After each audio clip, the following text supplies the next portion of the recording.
Because every time I seen you, you like on camera, I feel like you did a great job. You think so? Like talking on camera. Yeah, no, I guess like you kind of turn it on, it comes out of nowhere, but no. That's why for the longest time you didn't see me on camera at all. Like people, and I started doing it partially because I guess nobody knew who was behind Locals Outside, but also I guess I have like information and input to give. So I was like, I guess I need to start like actually talking to people. Yeah, that's really what made me want to talk to you. I saw you on Bobby Blaze's telethon. Yeah. You were like the last guest. Yeah. Which I seen he was tired. He was like ready to get out of there because he did like a 12-hour stream. I wasn't done. I was like, let's keep going. But yeah, so y'all didn't really get to like what you were trying to talk about. Yeah. Which really was interesting to me is you said, because I've been saying it and I haven't heard anybody else say it, is you were like, we have a, how'd you say? You were like, we have a untapped, you were saying basically we have a circuit in the 757 that nobody really realizes yet. Yeah. I don't know if you want to touch on that. Like, absolutely. I mean, that's what it is, but it's like, so the tour that I just did, and then I'm working on kind of expanding the Love Tour is local underground vibe or local underground venues. Like there's a lot of different acronyms. You gotta go with that, but it's really like the spots that were created by the culture. You know what I'm saying? Like the Slow Dive, which ain't open right now. You know, like places like that, or like what's like happening at Buco even more now that like West Beach Tavern is closed, and that was one of those spots. But what happened in West Beach Tavern? I'm about to cut you off because I've been there before too. I've heard about that one. So. Oh wait, no, I'm sorry. Was this something like about some racist stuff? No. I feel like I seen something on Twitter maybe. No, like they're shut down. Like So really, it's the city. And the city wants to build high rises like condos and stuff where it's at. And the building itself is like worth $400,000. West Beach Tavern. Yeah. But it's also like so far behind code that if it wasn't underneath the grandfather clauses that it has now, you gotta redo a bunch of shit. Nobody else would be able to open it. Like it's basically would be like condemned. So it's just because it was with that owner and underneath of those grandfather clauses that she was able to stay open and do stuff. So like from what I've heard is really like the city was strategically like going after her because if they could shut it down and nobody else could open up anything else, then they could offer the owner like 60-70 grand for the building because he couldn't do anything with it instead of the 400. Plus if you want to shut a business down, like you have to pay the business off like a couple $100,000. So it would have been like $250K to the owner, the chick that owned it, and then like another 400 to the owner of the building. And the city ain't trying to do that. So, like they just kind of kept busting her balls. What about the land? Did she like own the land too? No, so it's like some older guy that owns the building and the land and everything. But basically like they just kept, they took her like ABC license and then they kept like going in and kind of like raiding her for, still serving alcohol or whatever. So when we had the first show of the Love Tour was at West Beach Tavern. That was one of the last shows that happened there before it was like. I'm about to say, so that must have shut down recently. Because June 2nd was our show. It's shut down now. They arrested her actually. She's out, but. So you're saying the Love Tour was touching these places that was created by the culture?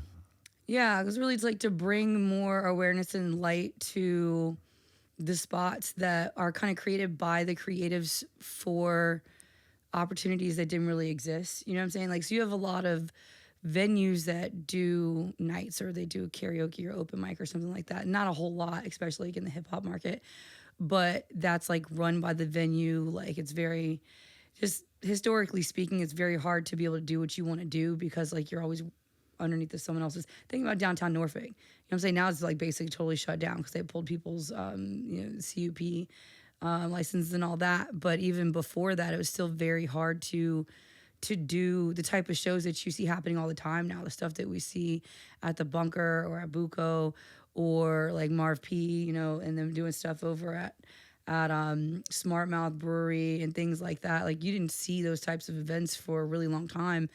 Why do you think they allowed those places to open? That's my point is that like they didn't. Buco and those. Well, I mean, Buco people, it's cool people, you know what I'm saying? Like, and they've been cool with the people in the industry long enough. Like DJ J-Rock, Jeremy, he's Virginia's Got Talent.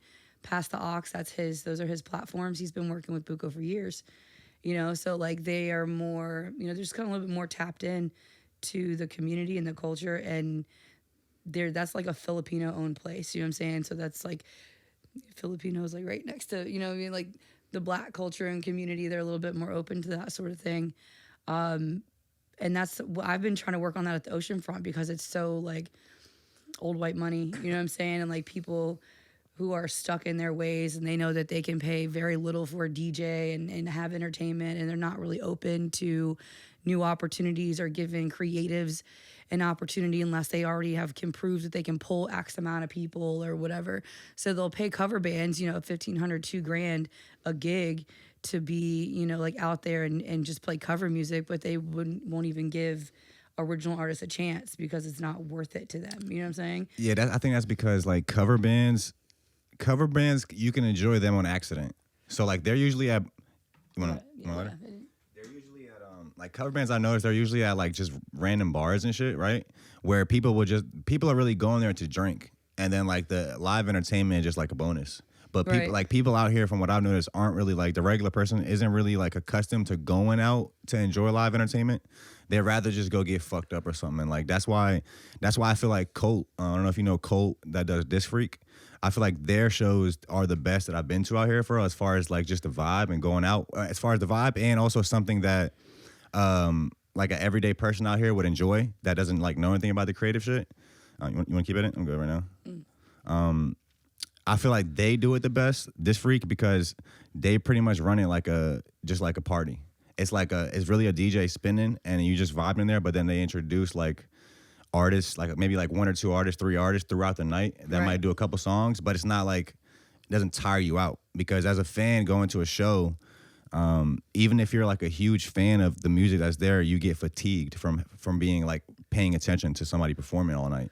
It's like that's what it is? Yeah, definitely, because I felt it. Even if it's great music, you get fatigued by standing in one spot for hours and paying attention hard to this person performing.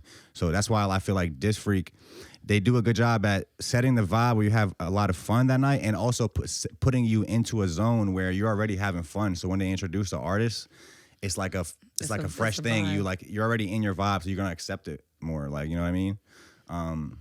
Just kind of that on shows. No, and shit. I agree. I don't think that you're far off base at all.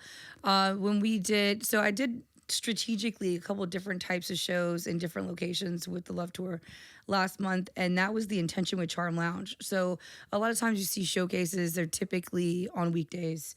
There's not like a big weekend thing. One, because venues are really expensive on the weekends if you're getting a sizable spot, but also because showcases kind of bring the energy of, it's a bunch of artists there, and artists who are like waiting for their chance to perform, and then they dip after. The vibe is not really like a party like you're talking about. It's kind of like, okay, you got back to back artists. now we're talking about between just showcase versus but so the way that Disc Freak does it, and the same intention that I had that didn't really work out at Charm Lounge, but that was more about the venue and their fuckery, you know what I'm saying, of unprofessionalism, and that'll be in the show. You'll see all of that, because like that was wild. Like they pulled the plug, snatched the mic out of one of my artists' hands. Like it's just crazy.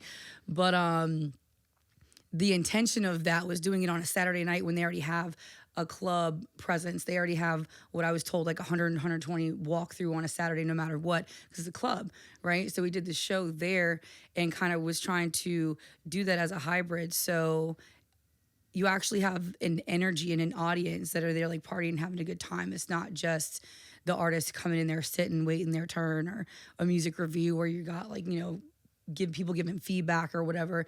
It really was intended to be like that kind of a show flow vibe continuation. And I didn't really get to bring that vision to life in that particular show. But I think that is a big element that's missing, is the difference between being an artist and coming and performing your music, and being an entertainer and actually being able to provide an experience. Yeah. For a crowd. Yeah. So we're talking about shows and shit and the circuit out here. I do kind of want to stay on that, but just like, that's really the difference that I'm talking about. Is I want to find a way to reach the regular person out here. Like what you're talking about is like showcases where the artists come, which that's great, right? But like, so you've been to a bunch of shows out here too, and you just like you're saying, it is mostly creatives there. Yeah. But my thing is, we've been trying to figure out how to do it's literally just reach the person that has no idea who we are about anything from the creative scene. It's crazy you say that because that's like really the mission and goal of my marketing company, Experience Local, is I really focus on tourists because we're in a tourist area. And it's also easy to go to from like Vegas, Nashville, New Orleans, Atlanta. These are all cities that I've been tapping into in the last couple months. They're all tourist areas. So my angle is really trying to target into tourism and drive tourists into the local venues or the local shows through like advertising and such, but also to be able to book the artists in tourist relatable venues. So we've got like there's a couple different clubs at the oceanfront. I just left one. I had a meeting today. I'm going to be setting up some stuff. They got new management, like literally right there on Atlantic, that they're open to allowing to do the type of stuff that we're talking about doing where nobody else is letting it happen. So that's what I've been working on, is trying to chisel down like Virginia Beach, really, that's kind of set in its ways. And it's been been pushed forward a lot with people like Gabe Niles and Pharrell tapping in more this year with Something in the Water to the community stages, all the shows at the Bunker. We got a lot of great artists that are regularly doing shows at the Bunker that's building like that venue up, and that's right there at the ocean. I think is the Always show at the Bunker this Friday? Is that the Bunker? Yeah. I didn't know that one. Yeah, it is. Also, just kind of stay on that question for a little more. So, when did you realize that we have a circuit out here? And also. The time I realized that, my bad to cut you off. I feel like I had to ask you a question to answer it myself. Like when I really realized that is when Gifted Hands dropped Why Not Start. I don't know if you know what Gifted Hands is? Of course. So he drops this song, Why Not Start. Like viral. Last year, it went viral. It was amazing. He drops it and then he goes and does interviews and content with a bunch of people out here. Literally, that's the first time I've seen anybody do a whole promo run. Solid marketing. Just in the 757, right? Yeah. So then that's when I'm looking at it like, okay, we might have a little circuit. Like, we're not all like viral yet, but we have a circuit that's just pushing it to like our shit. Yeah. If you really want to go on a run, you can probably hit a good like 4 or 5 things out here. Yeah. Which is decent. I don't know. What do you think? Absolutely. More than that, actually. So to answer both of those questions, I moved back to Virginia. I'm from the side of the water. I grew up over here. I've kind of lived on that side. I've kind of gone back. Yeah, I went to Woodside High School. Okay. Born and raised. So I moved back to Virginia Beach 2021, and I went over there to work with a company. Like, I wasn't in this field really at all. You know what I'm saying? I was just out there as a local, just as a consumer, and out there going to the bars and the oceanfront and doing the normal shit. And it was boring. I was bored. You know what I'm saying? And we are a tourist area. And I'm having these conversations where I'm probably annoying people because I'm like, we can do so much better. We need to do this. We need to elevate. We need to, you know what I'm saying? Like, this shit is whack. You know what I'm saying? But they've been running these bars and these bartenders for years, and they're making bank, so they don't care about that part of it, because they're making their money. So I really just started to look for something else to do. Like, I was looking for a vibe. I was looking for something more than just DJs and drinking. You know what I'm saying? And that's when I came across places like Slow Dive. I came across what was something that I thought was like a really good representation. Concrete Canvas last year. I've heard of that one. That was a combo thing between Team Lamb and Good Society. Okay. With Phil. And it was in this part of Norfolk. So, we got Granby Street. And then that's like the touristy end, downtown Norfolk. But if you stay on Granby Street, like you go, Slow Dive is like going that way, and you keep going all the way to where Thank You Bar was, that whole other end of it is what I considered like the Love District, is what I actually was like going to work on, trying to like do a branding thing out there. But it really was all underground. Like when they did Concrete Canvas, it was an address on Granby Street. It was not a venue. It was a warehouse. You know what I'm saying? They probably weren't supposed to be doing that shit there type shit. You know what I'm saying? And there was a lot of that happening. That was like, it was so dope. It was the first time I really saw really well executed with performing artists on stage, art on the walls, people doing live art, cannabis vendors over here, local, made in Norfolk is there, like local clothing lines. And it really was like, it brought so many different aspects of the culture together under one roof. and it was executed really well. And since then, I've started to see it happen more and more because we are doing it underground. Because, you do have these cannabis pop-ups that, they're starting to get shut down because they got so big. But then those cannabis brands that started to get popular now, like they understand to put themselves in a show. You know what I'm saying? Go book a vendor table in a show where you've got some, local merch and local this and that and the music. And that is really where I think the underground circuit from a performance side is like flourishes, but doing the work as an artist, it's open mics and those showcases. It's, Past the Ox, I think he actually changed the branding to something that I actually did a couple months ago, karaoke open mic, which is what I want, which is the direction I think that we have to go with it. So I'm gonna get on that in a second. Yeah. But weekly, every Wednesday, Past the Ox, monthly, Virginia's Got Talent. You got an open mic that feeds into a showcase. So if you want to be on this showcase and have a flyer and be able to promote that you have a show, you got to go work the open mic circuit. You got to be relevant and practice and build your network. And I think that after Gifted Hands, people really started to just come out of the woodwork, whereas it was so pocketed. So I think that when I talk about the circuit is that you've got like this, you got A Millie or G-Man, that all their stuff was always at West Beach Tavern. Now they're starting to do it at Buco's. West Beach Tavern's gone. But Buco was always Virginia's Got Talent and J-Rock and them. And then you got Marv P and Andre and Gems, and they pretty much do everything at Smart Mouth, except for Puffin Mike, which was all the way in Suffolk, but then he moved it. He was doing it at Prime Records, which was a good spot. But you know what I'm saying? So different groups of creatives who do a lot of stuff together. I like it that way though. Stay in their zone. Yeah. But each one of those zones creates a circuit. So if you really want to expand, then you need to go perform in each one of those different things, because it's going to put you in front of a different, micro group of creatives that, like you actually can start to network and to get different followers and then get invited onto shows. You got to pay attention to who's doing the shows, who's actually hosting stuff regularly. And for the most part, except for I think right now, because he's got all the shows like Marv P, Andre, they got the stuff that they do. North MSN, it was at Slow Dive a lot until that shut down. Utopia Fenny has an open mic I love Utopia once Fenny. a month, and they have another one called Tapped In, which I think kind of like you're saying, it's like a open mic leading to a showcase. Right. Joe Rogan actually touched on that too, because I don't know if you're hip to like what Joe Rogan's doing in Texas right now, in Austin. He opened up a comedy club. And right now, Austin is kind of like becoming the center for comedy, like the center city for comedy, like live comedy. Okay. And that was one of the things that he was talking about is pivotal for a successful club. So they have a comedy club that books famous people, like big comedians are in there every week. Like you never know who it is. And but he was like, what's key to bring crowds in and keep bringing new people in is the open mic. So they have 2 nights a week, even at their club, where they book famous people to have an open mic. And that's kind of just part of like, it's like certain things like that, like open mics, like you're saying, it's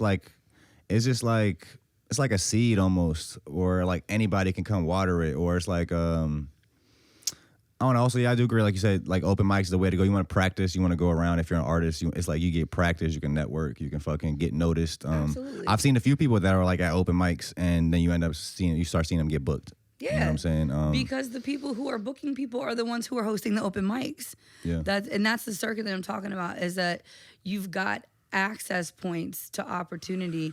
You just got to pay attention to who's actually doing things. You know what I'm saying? And those people are doing something at least once a month. And if they have something really consistent, usually more than that, weekly open mic, once a month showcase. But then even that circuit of people will book a quarterly, the bunker. So you got like level 1 open mic, level 2 showcase, level 3 is like a show where like you could get paid. Maybe even if you got to sell tickets to get paid, like you still could get paid. You know what I'm saying? So that's what I also tried to kind of show. And when the show Road to the Festival comes out, in the episodes it'll hopefully be communicated like clearly that's really like a kind of educational thing to these artists to work the open mics, one, so you can hone in on your craft and you can grow your network. And I mean, even Kevin Hart and Jim Carrey, like they never went on tour, did a Netflix special until they did all of that material in like open mic, small places like what Joe Rogan's got, or the old LA comedy clubs. Oh yeah, comedy doesn't You know work what I'm saying? without Like that. they're Yeah, like you don't they have just to hit go that. do that. You're not Yeah. just on TV. Like their Netflix special is the last show of their tour where they have refined their performance over and over and over and over again. And before they ever did a show where they're getting paid, they did it in these open mic type, small comedy clubs, even around their hometown or wherever, where the people that know them, like they hear all kind of terrible material before that actually gets to what you see on the Netflix. And it's just because they're mainstream doesn't change the process of how to do that. Yeah, for sure. For being indie is like, you got to create the work and get in the studio and make sure that you have, like a good production and you have proper show mix and radio mix and all of these things. Like that's part of the marketing of it that I'm trying to help people with now. But at the same time, like you have to do live shows, you have to get in front of people, you have to move around. And really in Virginia, you got to get out of Virginia as much as possible because crabs in a barrel. I mean, everything they say stereotypical about Virginia is true. That's why they say it. You know what I'm saying? They got to love you somewhere else before they even listen to you here. But isn't it really like that anywhere though? No. It's not? No, I don't think so. I think that like markets like Atlanta, for example, like they're the number one on paper, the number one place for a creative to live and for an indie artist on that level to live with the greatest opportunity of actually moving forward and being successful. And that was based off a study of really how much money does the government put into the arts in that state. Like they actually have support systems, they have funding, they have grants, they have all that. We don't have that here. You know what I'm saying? That's something that I'm working on with Creators for Virginia and Keena Carson, and going to the Capitol and actually speaking to our representatives. You know what I'm saying? Like that's something that every creative can and should be doing. Like if they really want a better chance to move forward, like you need a budget, and if you don't have the money, then you got to find it somewhere. So you either got to like, I don't know, find someone who loves you a lot or really just believes in your vision, or you gotta, go to organizations that have funding, or you know what I'm saying? Like, and then places like Atlanta, other cities, they have that. Yeah, well, I was and gonna they ask have support for each other from like, you know what I'm saying? And they have a sound or whatever that people want to say. It's they have their own sound or whatever. But really, what they do is they support each other. Like I've been in these cities a lot, and you see nothing but like constant like love and collaboration and support across the board. Where here, it's like the moment. Like Gifted Hands is amazing, and he could have very Virginia easily gotten super conceited, and you know what I'm saying? And like, I'm the shit, and I'm viral, and I got all these followers, and I got look at these celebrities that are posting on. He's not like that. He's very humble, and he's a good example of how artists who get a little taste of what could happen, like need to continue to work. But most artists in this area don't do that, and they don't even make it anywhere near that far before their ego is already bigger than their work ethic. And those people fall off quick though. They don't go much further than that, like you said. No, they don't, but they don't leave. It's not like because they think that they're really good and they're doing something, so they're still out here kind of being, like we've got so much of that. You know what I'm saying? I got you. I feel like we got off base. I'm not even sure. No, I'm definitely listening. I agree with everything you're saying. Yeah. Also in Atlanta, I've definitely heard like that is a great place to be, to blow up, especially in hip hop. I always assumed that it was because a lot of people are successful there. They might have there's successful people there in this game already. So that's what it was. I never really heard anybody say it was because the government funding. What do you know? Any services, or what is the government putting money into specifically in Atlanta? I don't know about Atlanta, but I can tell you what they're not doing in Virginia. You know what I'm saying? Like there was a study done, and I learned this actually at Creators for Virginia, part of one of the segments that they did at Prime 255 during Something in the Water. One of the guys on the panel, he actually works in that part of government on the state level, and said there was a study done of the 10 best and 10 worst cities to live as a creative in this country. And the 757, like our area had 3 out of the 10 worst cities to live in. What do you think was the second worst city to live in? Second worst? Yeah. I mean, I guess Newport News? Yes. Second worst in the country to live in as a creative is the city that we're in right now. And the third worst is Chesapeake. And then What was first? or was it Virginia? No, it was I don't know. It wasn't 757, but it was like Virginia. No, it was Newport News. Virginia Beach was like second and third, and then Chesapeake was like 10th. Worse. That's 3 out of the 7 cities. How here. is Virginia Beach worse than Chesapeake? I would say they got that one wrong. I would much rather live in Virginia Beach than Chesapeake. Because that study was based on how much money does the government allocate towards creative, allocate into that. Even includes like museums. I get what you're saying. I guess saying? I'm thinking of just like places like the Vibe opportunities District that get funding as nonprofits and that sort of thing. So that was the basis of that criteria. Was not necessarily, it's based off of that. What we're talking about government funding. So what are they not doing in Virginia? And Atlanta was the first. That was the top one. They're not putting any money into it. They don't like. There's. But like into what? I'm trying to say like, what could they? What should they put their money into right now? If you, we're businesses. If you're a creative and you're handling yourself, like you actually want to do this and make money with it and be successful, then you need to recognize you're a business. You should have an LLC or like a nonprofit. It's easier to get grant funding, but there's nonprofits like what we're working on. When we have you heard of Creators for Virginia? Do you know Keena Carson? I don't think so. Keena Carson is actually the co-chair of the Recording Academy, which is the Grammys in the DMV DC chapter. She's works with Pusha T's label Airwave, does PR. She works with R&B Block Party with Family and Izzy the DJ, taking that from Norfolk Scope to Something in the Water to Vegas, and has been working in the music industry for more than 15 years, from like street team for Family and all of them with Star Trek here back in the day to Chicago. Like she's worked with celebrity nonprofit organizations. The celebrities have a lot of money. They create a nonprofit so that, one, they can give back to the community. But what she learned was how much of those big organizations where are moving a lot of money are very much tapped into the local government and working with and paying attention to local policy. Because when it comes to what's happening around you, that all is dependent on a government policy and a budget. Unless it's a private business. So we're private businesses, and the government is an opportunity really for us to be able to tap into grants, free money, low interest loans as a business, getting loans to be able to do things and create and move forward. You as a business with your podcast, I mean, like, we've had conversations about business, so I know that you understand this is a business, and like that means you file taxes, you have expenses, like all of those things. Every single artist and creative, if they set themselves up on paper correctly, would also be doing that, even if it's just them.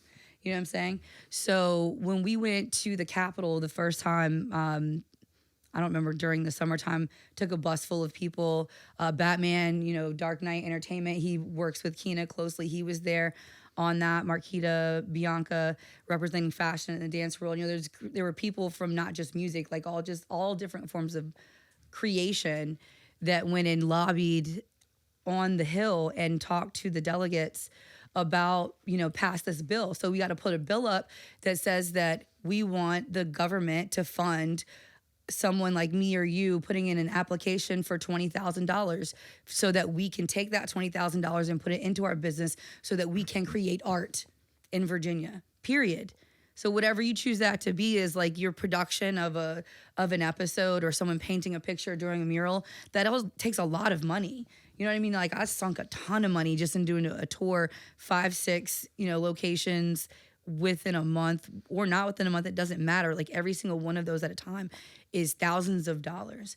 So what we're doing when it comes to approaching it from the legislative side is trying to create bills and get the delegates to vote on them, because once it goes to like the House, when we want a law to happen, it's not like we just say we want this to be a law and there's a whole process for that to happen. So you have to go and call and write and let the person who represents where you live, when you vote based on your geographic area, you have a representative, and they sit in Richmond, and they're the ones that decide our laws because we chose them to represent us, right?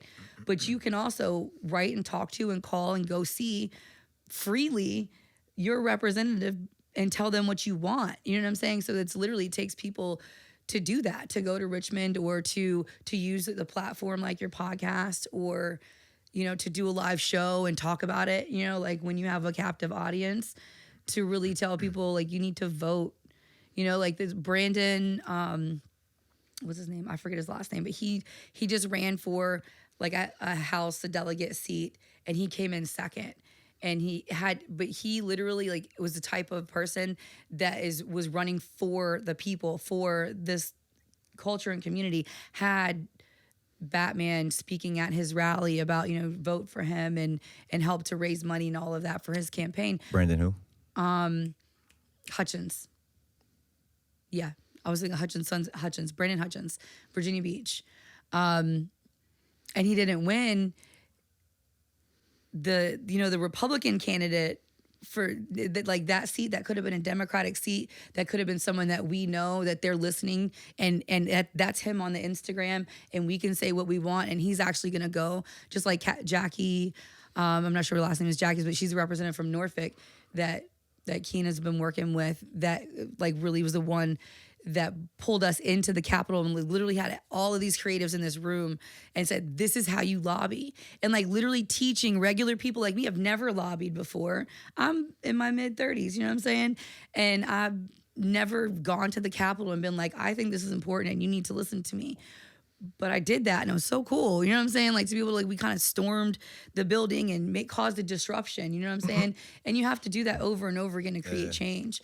But if we do that and we say creatives need money to be able to create art, we need art not to be cut out of school programs. We need, you know what I'm saying? Like, you need to have more free parks or museums or whatever, and those museums need to put local creative art on the walls. You know what I'm saying? Like, we can ask for that, and enough people ask for that, and do it in the right way. You know what I'm saying? You actually potentially can get the people who decide how much money goes into that budget to say, look, we need to drop another $5 million into arts in Virginia, because we have, 100,000 creatives that are creating stuff that it is valuable, and it could be actual business revenue and tax revenue for our city and our state if they were actually able to market it properly or have the money to produce it at a higher capacity, or whatever the case may be. Profit too. I think it's obviously, the city wants to make money. We want to make money. But I think, and I learned this really from Asa Jackson at the Can, the Contemporary Arts Network. So he really made me realize how important arts is in a city, period, just for like bringing good people there. So I think the city should look at that first before even the profit, because when you have a cool art scene, like say having a great art scene attracts great people to your city to live there, because nobody's gonna want to live in your city if there's nothing fun to do there, if there's no cool stuff, no art. Right. So that should be step one for the reason that city does art. Maybe I think that would be a good talking point, which y'all probably already thinking about that. I agree with you. But even before the immediate profit gain, it's the draw. Like you're talking about earlier, tourists that like setting up shows in tourist areas. Right. That's what art does. It creates an atmosphere in the city where people want to move there and want to enjoy what's going on there and work there and pay taxes there and all of that. That's one of the actual missions of my company, is to draw people to Virginia Beach, is to create cool experiences that you don't have access to anywhere else. And really it's because you don't know about them, because that's all local, right? That's underground, right? So if you're coming anywhere as a tourist, you're a tourist. You know what I'm saying? If we're here, we're local, we know everything that's going on. You show up in Miami, unless you know somebody in Miami, unless you got someone that's like, yo, come over here, look at this. You're gonna be doing all the tourist shit. You know what I'm saying? Like, you're doing the same tourist shit that everybody else is doing. You're picking up that same booklet with 10-15% off the Italian restaurant on the corner. Going to the same checkpoints. Like, do you know what I'm saying? Like, have you been on a cruise before? I had one booked, but I didn't go because I'm scared. So I promise you, and I've only actually taken one cruise, but I promise you that no matter what island that you show up to, you're gonna pull up to a port that's gonna have, like obviously docks for you to get off. You have to go through probably some type of TSA check type shit. Yeah, but customs, because it's a different country, right? Yeah. And then after that, you're gonna walk on, and it's gonna be this beautiful brick. You're gonna feel like you're at Disneyland. You're gonna see Margaritaville. I've never been to Disneyland either, but all right, my bad. Okay. Busch Gardens. You've been to Busch Gardens? I've been there. I got banned from there too, though. I'm not even lying. I got fired from there. It was my first job. But my point is that it's very created. You know what I'm saying? Like you have like it's not the dirt road. Everything. When you go to Jamaica, like you can see the fence from when you walk into the created part. That's also why I'm scared to go. to Like go. you're in Pleasantville, right? And there's the Margaritaville like chain restaurant and the beef patties that come out of the freezer at Costco. They're not the beef patties that are made at the gas station on the corner. But you get past this gate, and that's literally you're gonna see nothing but shacks. And those are the local people with the trinkets and the heart with the shaving the wood pipes and that like they're literally like that's their vendor section for tourism because most people come on a cruise. They're there for a couple of hours unless they pay for an excursion and they get in a truck with this is a tourist company that's going to take you up the mountain. You're going to zip line down or you're going to go get on a boat. You can't even get off the boat and go to the beach. Like you have to plan to go to the beach. They put you in a car, take you somewhere else to the beach, and then they bring you back because literally that port is like there's real life. Right? That's really Jamaica. That's really the town right there on the other side of this gate. But as a tourist, most of them never cross the gate. So what do you mean by that? They literally never walk outside the gate and experience Jamaica. They just experience the tourist attractions. So you're saying tourists don't really experience this anywhere they go? Like I would say they don't really get the real experience. What I'm saying is that you're getting a generic tourist experience that's mainly big box. It's mainly major corporations. You know what I'm saying? When I say I use the Margaritaville as an example, that thing was literally there when I went to Jamaica. But that's like you see that at Universal Studios or like any major. I don't think we have one in Virginia Beach because they probably don't. We used to. We had one in Margaritaville, Newport News. I used to live right over there. But shout out to the news, man. Yeah. But it's not the local culture. You know what I'm saying? Like when you go somewhere, would you rather so I had an experience when we went on this cruise and the person that they have like room attendants, right? If you got a suite or whatever, someone comes and checks on you, kind of like a butler. You're not really supposed to like hang out with them, right?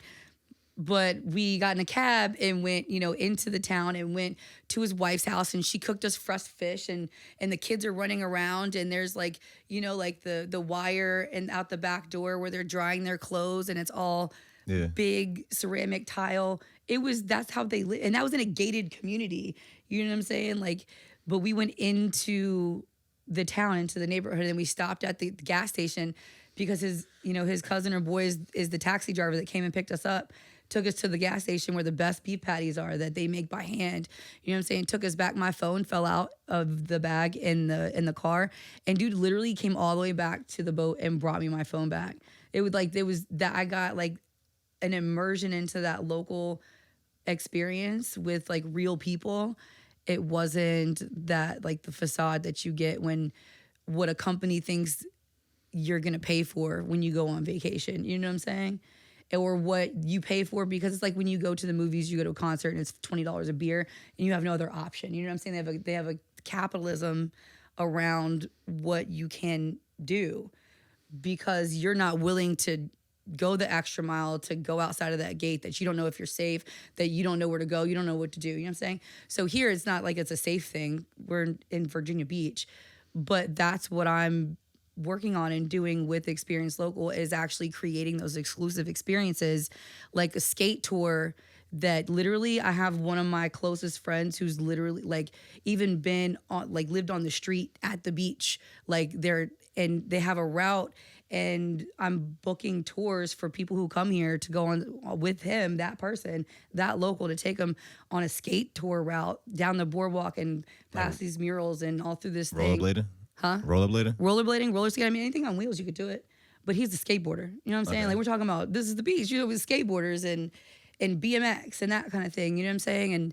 And doing an art crawl that takes you through the Vibe District and down through the murals that are all down Atlantic and wrapping you around to the Mocha. You know what I'm saying? Like that kind of experience, but getting that experience with the guide of a local artist who can actually tell you about the person that did these murals or that event that happened when this whole wall went up. You know what I'm saying? And like when you, as a tourist, having that type of experience where you're learning about the inside of that local space makes you want to come back, right? It's just like, It makes you want to be like, oh, like Virginia Beach is dope. Like people, it's it's like Austin. I feel like Virginia Beach or just the 757 area when it comes to tourism, or probably mostly Virginia Beach and parts of Norfolk, is very much like Austin. That it was already super dope. Just nobody knew about it, and it was the publicity of some people going in there and having such an experience that they started writing about it, and then it started to blow up, and then everything started to grow. You know how much more expensive it is to buy property in Austin now versus maybe 10 years ago? Also, and not even the inflation, just like because it became so popular. You got Joe Rogan there doing shit. You got Matthew McConaughey lives there. You know what I'm saying? Like that's the bad side of it. Like if our area really does get super really popping, that there are a lot of negatives that come with that, and that's like homelessness, crime. You see all these big cities we got that already. Not to the level. No, we don't know. Have you been to downtown LA? Have you been like LA? People will. That's come what I'm saying. Like and then if they don't make it or whatever. Like have you seen what's happening to LA right now? Like it's. I don't like LA. I don't really go. It's going. It's not. I don't think it's the best place to live right now. Yeah, I don't think it's ever been the best place to live. But that's the thing is people they're trying to get to Hollywood and then they fall in the moat around the celebrity. Yeah. Also on tourism, I always thought it was weird. Like, well, yeah, I'm scared of cruises. I don't know if I'd ever go on a cruise, but like I always thought it was weird going to these places where like right outside the gate is like if you go to Mexico, it's like bro, right outside that resort is like cartel like beheading people. But that's what I'm saying? Mexico. Yeah, are you going to experience Mexico? No, first, I was gonna say that too. Like, yeah, like tourists when you go places, you're not going there to experience that because if you were really experiencing what they experienced, you wouldn't like it. That means like you said, going in a shack type house. Go like you live they there. They probably don't have air conditioning. They probably don't. You know what I'm saying? Like a lot of places, like it's not as nice off that damn resort. But right, But if you know the right person. You're not going to go, experience my pain. They're going to take you to that cabana spot cabana is not the word I was looking for. It's like Latin. You like, damn, y'all ain't got AC in this damn cabana, bro? Like, this shit crazy. No, I'm talking about them taking you to like a Latin club that doesn't even look like it's a club. There's not no line down the street, that kind of shit. And it's like the dopest experience and everybody's super sweaty and all dancing together. Looks like it's in a movie. That really happens. You know what I'm saying? Like, and that's what I feel like our shows are here when it comes, I guess, with the indie music industry. Now, we've got other cool things that's not even about that are attractions or that we could do those types of things to draw people in. But that's what I'm talking about, like tapping into the local underground culture and actually marketing it to people who are not here. And when they do come here, they get immersed into being a local that basically really people are mad. There are people that are mad at me. There are people that are my friends that don't like what I do because they agree with this is our shit. This is local shit. Keep him over there. Keep who over there? The tourists, the people, the outsiders. You know what I'm saying? I would say that's a very limited view. I'm saying there's very, limited views all over the place. Yeah. You know what I'm saying? Like that, I absolutely agree with you. I think Virginia Beach is a good spot to get just walk-in people, because I remember Kello had a show. I think it was Kello and Friends, and we had people were just walking by. There was actually a couple that walked by, and me and Kello were out there like, "Yo, come in! Like it's crazy show in here, shit type shit." And they actually came in. Yo, can I speak on that for a second? Yeah, for sure. So that's Baja Cantina. They were one of the first bars at the oceanfront I worked with. I actually booked out and did St. Patty's Day there last year. As of when I was working with them last year, they had never had a DJ for over 20 years. Not like look at what Kello did, and the people that he brought, which was the culture, right? He had a live band downstairs. He had a DJ upstairs. People performing like it was hard. So when I did it, it was St. Patty's Day, so I had like punk rock like that, and that's their norm, like they would do. But I had two bands, and they cycled downstairs, same place that the band was set up downstairs, and then I had in the back, not upstairs, I actually had like edibles and like that. Like he was gonna let me do like a whole like pop up and everything, but then we started promoting it, and then these companies probably still kind of scared about that, or like. Well, the owner was down, but all of his friends, all of the people. Well, I'm not gonna say where or whatever, but there was like, you can't do this, you shouldn't do that, or like you're whatever. So he's like, all right, we can't do the pop up thing, but then ultimately he still let me do the edibles. that's a whole nother experience. But in the back part where the game tables are, I had it was an open jam. So I had AC3, who's out here in Newport News, and Ben, what is his name? They do this thing together all the time, AC3 and Ben DJs. You've probably seen him at the Mexican spot in North Plaza del Sol? Yeah. I can't, Ben. I think sure. that. Anyway, so I had them like set up, and basically it was open jam for bands, like for musicians, so you can come in. So there was that happening, like two different things happening, but hip hop and DJs was a hard no. You know what I'm saying? And that's what I'm saying at the Oceanfront, a lot of places like that. Like he told me, I literally been open over 20 years. I've never had a DJ. You know what I'm saying? I ended up not continuing to do business with them just because they didn't feel like they needed to put money into marketing anything extra during the season, because you have tourist people just come in. You always will do better if you actually put money into marketing. And what do you mean by like maybe putting on an Eventbrite or like? No, like didn't even want to pay to book. You know what I'm saying? They didn't want to even do events that they had to pay even entertainment for, because they felt like they were going to get just enough sales, food sales, because they're a restaurant. You know what I'm saying? Without it during the season, like let's do something in the off season. And I just got really busy and haven't done anything with them recently. But I was super excited to see that Kello did that and that the owner was down. He was cool with that, because I'm gonna be honest with you, I ain't never seen that many black people in that place ever. You know what I'm saying? I've been there twice. Probably the two times that he did an event there. Well, was it his both times? It might have been his both times. It was his. If it was hip hop related at all, it was his both times. I don't know anything in the history about that venue or whatever. You know what I'm saying? I will say they had good food. The bartender had pushed my order up because it was like 20 people ahead of me, and I was like, bro. Good local bartenders. I was like, bro, sure. please push my tenders and fries up, and he really did. I gave him a good tip. The tenders were good. I don't know. That is something we've heard around.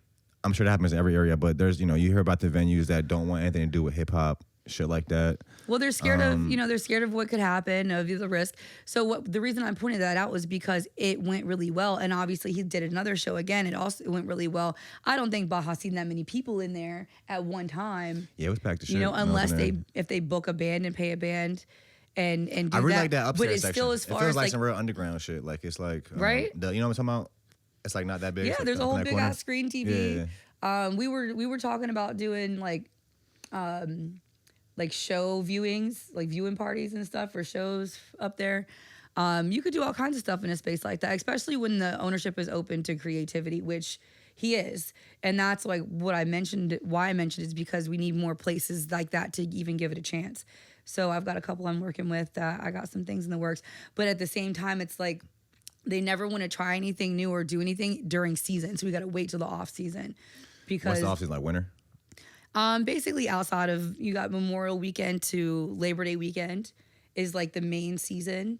And September falls off all the time everywhere in every business, when back to school happens, except for the ones that you make money off of, like 60 and over, people who don't have kids anymore, because there's a whole market of people who travel, older people who travel in September because the kids are finally gone. You know what I'm saying? So it's a different kind of money though. And it's cheaper too though, because when you buying tickets and shit. Yeah, absolutely. During the summer. Okay, but we gotta wait for that to be able to do more creative, innovative stuff in places that depend on tourism for their money. Yeah, I agree. We should try to find ways to market to tourists, because there are tourists that come into Virginia Beach. Because like I have friends from North Carolina. Like I know this girl, her and her friends go to Virginia Beach for Beach Week. Mm-hmm. You know what I'm saying? Like, but okay. So you've been on this love tour. You said it started at West Beach Tavern. Mm-hmm. That place is shut down now. What's the love tour been like? So it really started at Buco, because every show that I did, there was a promo day. So West Beach Tavern was Friday, June 2nd. That Wednesday before that, we were at Buco.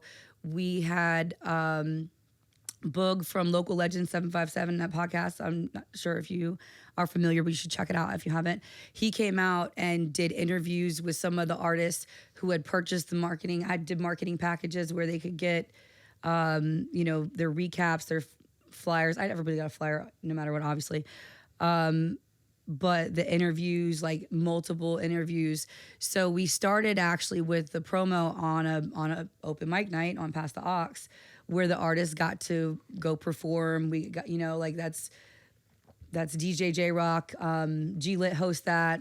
Also Khalif Bryant, like they alternate hosting. I don't know if they still are, but that's what they were doing like every other week. So we got to talk about the show there and do some interviews, and really kind of talk about you doing that press tour. You know what I'm saying? Like Gifted Hands did after the fact. But I think that his really was the result of like that showed you all of the different podcasts and stuff that are out here, because they probably all came to him and wanted to interview him and wanted to put him on, because why not? I was the first one. Well, actually, no, we had him on before he blew up, because he actually came on the pod. I'm about to cut you off. He came on. It was really funny though, because he came on and he was like real nervous about coming back outside, because he was on a hiatus before that. Yeah. He was on a hiatus because he had his keloids, and he was like feeling like self-conscious about that. And then he had the surgery, got him taken off. That's when he started coming outside. He came to the pod first. We talked, whatever. He showed me the Why Not Start. He showed us the Why Not Start song before it dropped. Like he had just filmed the My Block Live shit. Like, did he already film it, or was he about to film it? I can't remember. He either like just filmed the My Block Live shit like a day or two before, and it was about to come out, or he was about to film it the next day, something like that. But he played us a song, and I was like, bro, because I've known about his music for like good like 3-4 years. Like I've seen him live and all that like years ago. Mm-hmm. So I've heard a bunch of his songs actually, and I was like, bro, this is the one. I was like, when this drops, I was like, bro, I'm telling you, this is the one. Like this is your hardest song. Like I've heard a bunch of your shit, and he was like, you think so? Blah blah. I already knew that shit. I was like, yeah, that shit went up. I don't know. I feel like he needs to he needs to run it back with My Block Live too after that. They gotta do another song. Yeah. But yeah, that boy showed us. I feel like he inspired the city with that. He inspired a lot more than the city. Like I've seen the world. No, he had grown men crying across the world. He really did. Yeah, like I follow him and pay attention, but I'm sure that I have not seen even a fraction of the amount of posts and comments and feedback and just a little bit that I've seen that's been pushed out there. Like he had grown men crying across the world. Yeah, and I mean people across the fucking world. I guarantee you, like for the amount of celebrities that have tapped in with him, have shared it, have commented, have whatever, like understand that celebrities are like the face that people know, but there's the whole business behind the celebrities, all of the agents, and like the industry is definitely looking at him. You know what I'm saying? And if they're not already, I don't work with him on that level, so I don't know the ins and outs what he's got going on. But if they're not already working with him, they're just looking to see if it was a fluke, or if he can consistently keep the traction with the numbers that he's got. Because he's got a lot of followers now. You know what I'm saying? He's got a lot of motion and well-deserved. And I think he's doing a great job with it. But I definitely think that he's like one of the top 5 likely to pop out of Virginia. For sure, I would say that. You know what I'm saying? I'm not even in any genre. And you know what I'm saying? Like,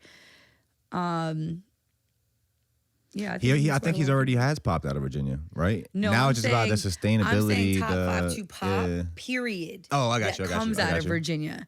Like superstardom. Of all time? No, I'm not gonna say of all time. I said next. Like like who's on the market right now? The new era? That, like the Marv P's and G Lits and Shaolins and him. Like you see the names I'm saying, like I feel like they're all on that in that space.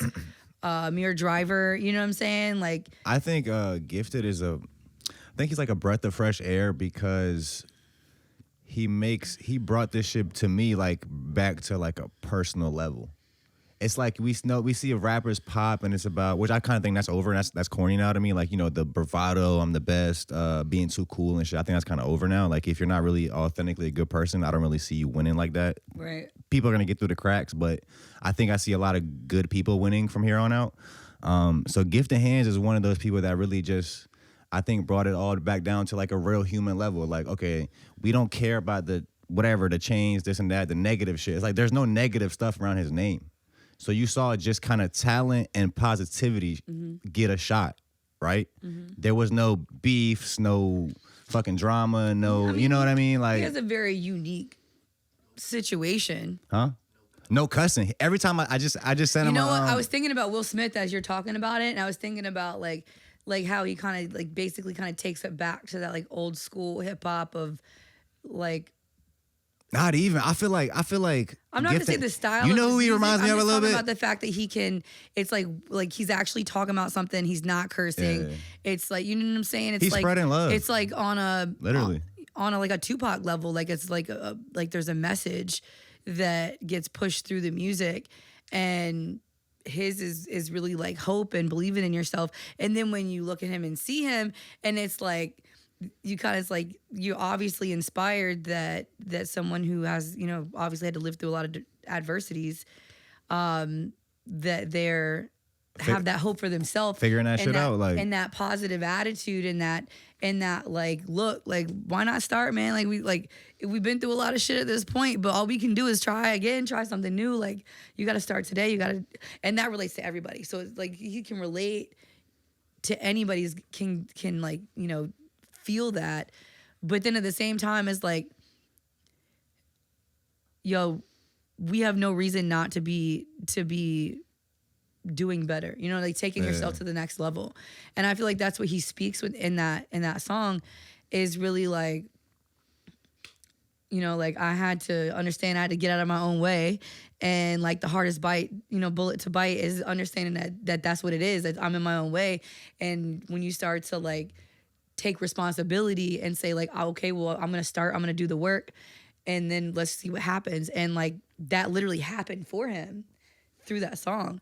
I feel like, so I think that touches anybody can relate to that. They have. Is my smoke bothering you? Are you crying? I'm a woman. You know what I'm saying? Like, I was like, shit, I'm sorry. I was like, I was hoping you weren't going to say anything because like, I can't help it. Like, oh no, I'm sorry. Like, I was like, when I'm speaking about something that I feel like, you know, like no, passionate about, I like it happens. I'm terrible at public speaking. I told you only be in front of camera because I can never control it. I'm not crying actually. I just can't not tear my eyes up right now.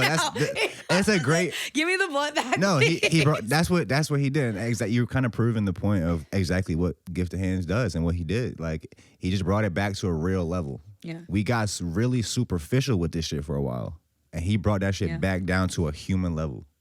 Really, like at the end of the day, he made you feel something. And that was what it was. When bro's talking about he doesn't cuss, he really doesn't. I sent him the clip of it because he was in our poetry slam we just did, and I sent him a clip of his part, and like right after his part, like Zero comes up and he like says fuck or something, and he damn sure cut that bitch out. I was like, all right. So on the new clip I sent him, I actually like muted it. Like when he says like motherfuck, I just muted the fuck. So it's like mother. I was like, all right, come on.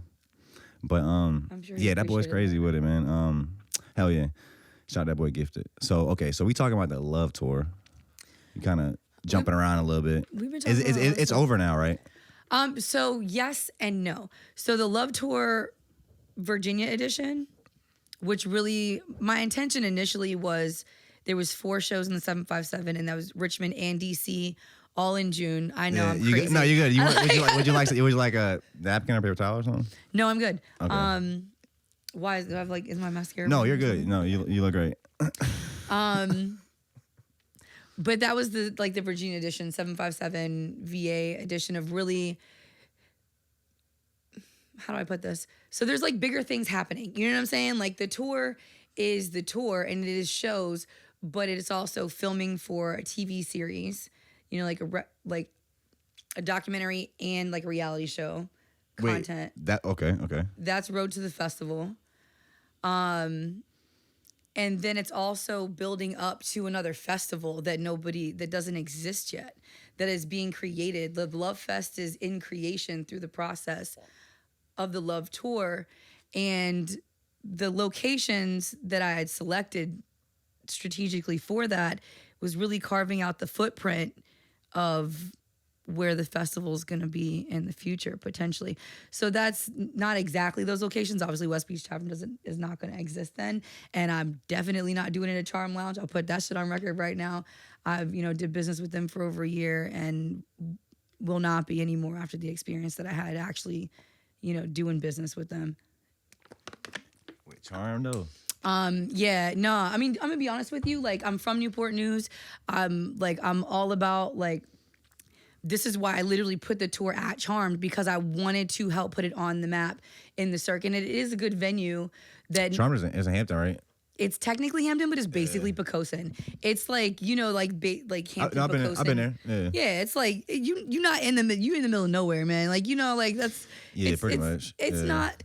it's not a good geographical location for anybody, to be honest with you. But because of its amenities, its size, the big stage, and just like the fact that they're a business that is Black owned and still open, you know what I'm saying? And still lasting through, that they're able to do business because there's not a whole lot of competition, and they're big enough, and they bring in like celebrities like Ashanti, and they bring in, who do they bring in all the time? Juvenile, and you know what I'm saying? They do the after parties for concerts, they do the after parties there because they can fit, I think that you can squeeze up to like 700 people in there. You know what I'm saying? And it's a club. And so that might be a reach right there, though. I don't know about 700. I've seen 700 people jam packed, and there probably should be 350, and they jam packed. Yeah. You know what I'm saying? Like, if they can sell it, they're selling it. If you can get you in the door, they're not. You know what I'm saying? As long as you're 21 and you pay enough money, you're getting in there. You know what I'm saying? Like, that's the type of businesses that they are, though. Which is, I mean, it's fine. But they didn't. It just wasn't. It was a perfect example of bad business. So you dealt with some, which was good for the show, though, because like it was good for the show. It will be good for the show. It was terrible for that show. You know what I'm saying? Like, literally, dude, I'm not even gonna get into the depths, but basically, like,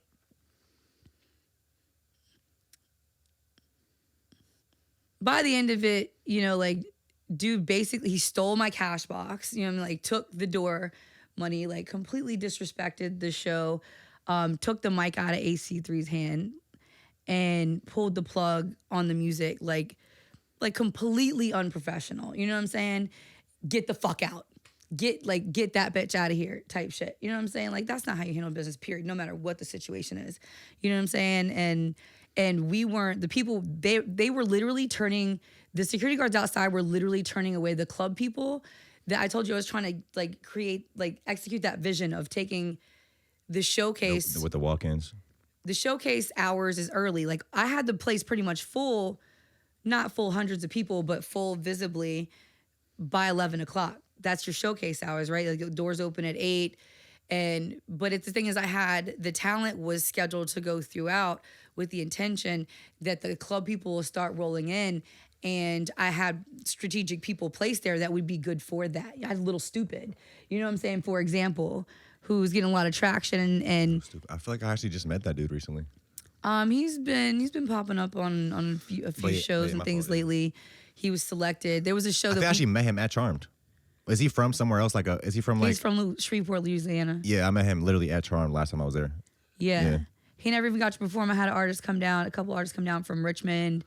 You know what I'm saying? Like, it was not good business. So I definitely won't be doing any more shows. They're not. So you said it was good for the show. Is that the one y'all recording? Yeah, man. Okay, like, so y'all filming the documentary. Every time you got some drama or some shocking shit like that in a TV show. What? You're gonna put it out? Absolutely. We're doing a full season. So the tour, the Love Tour, also filming for Road to the Festival, really is going to be like the first season. Was Virginia, is Road to the Festival Virginia edition, and that my intention is for that entire season to shop to like Netflix. Like, I'm working with, I don't know if you Royale Swerve, The Right Minds. He's actually was an artist for a long time. And now he does more video, a lot of reality shows and that. So he's like my main editor. I'm working with him. He's got like an FX6, like Netflix approved $10,000 camera. So we've been getting footage all the way back, like during something in the water, ever since he's gotten that camera, all these different shows. We were just in Richmond getting like footage of the Richmond circuit the last 2 weekends.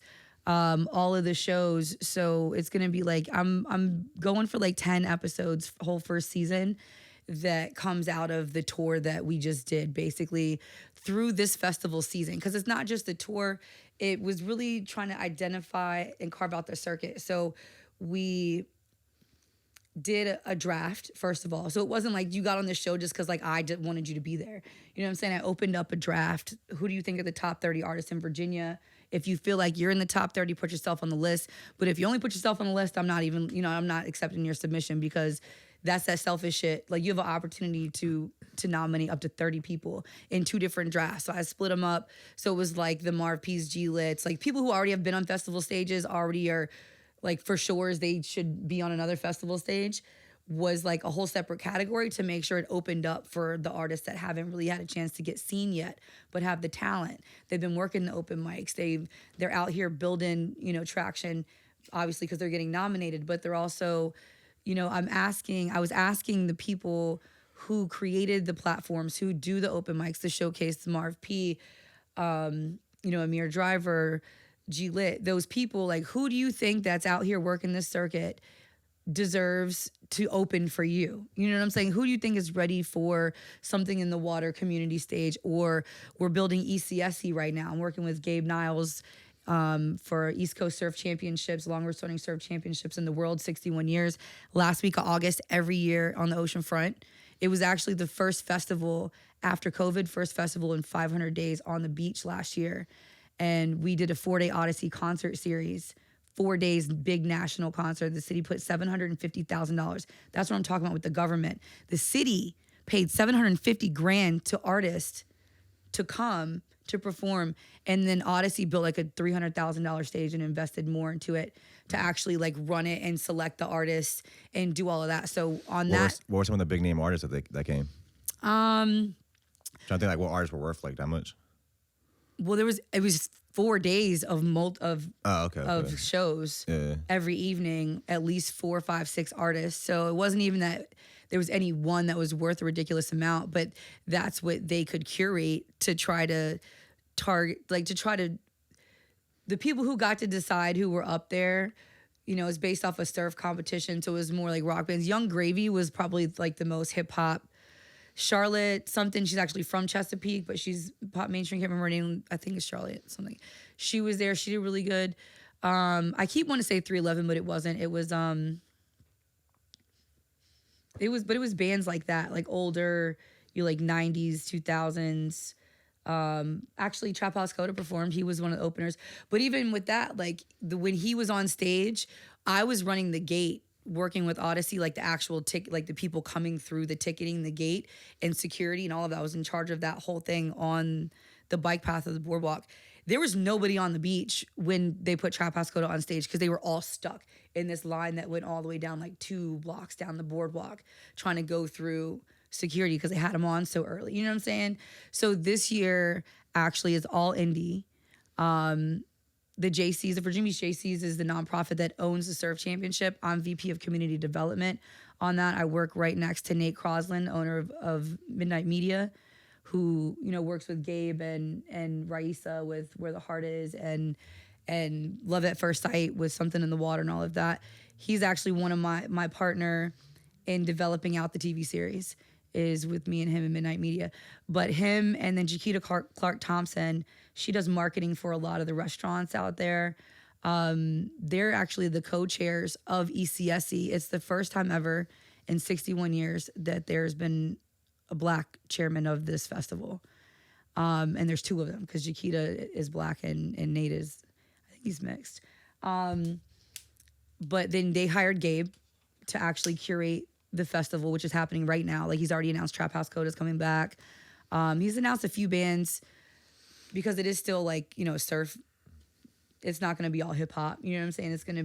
I think it's going to be a really well represented collective, what we have to offer here, crossing multiple genres, which is what I'm excited about, that and being a part of that.